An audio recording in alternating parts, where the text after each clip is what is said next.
When it comes to covering sports, you have to get the story right. So when the Big Ten Network hired a mysterious new staff reporter, it generated concern for journalism's future, especially when we asked the Daily Northwestern's assistant sports editor, Hunter Adkins, to read one article over with a critical eye.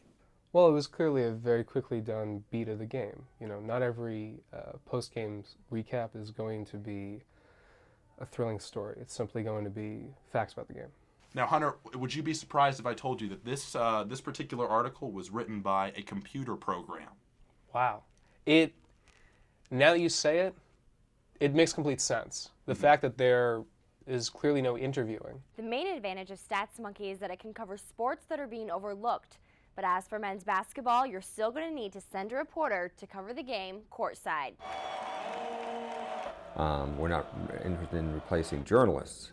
What we're really interested in doing is generating stories where they were never generated before. As long as you have the stats from a game, you're good to go. All you have to do is click on Write a Story with this data, and in less than 5 seconds, you have a complete narrative with a main character.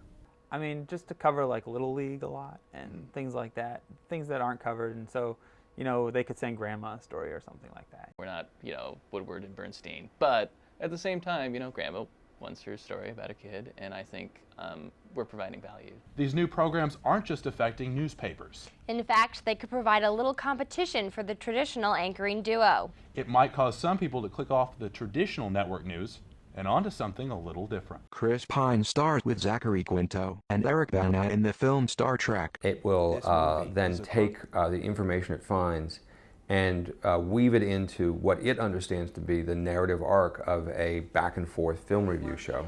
This notion of narrative arc is a feature that maps across a lot of our work, where the system isn't just finding things, it's finding things to fit a particular niche in a story. If they just want to know the stats of the score of the game, then they can check out the box score. But if you want to tell them a story about the game, you have to show them more than just simple numericals. But no matter who's writing the story, Sports fans will get to enjoy more coverage on their favorite teams. Kristen Scholer along with Ward Goolsby, Northwestern News Network.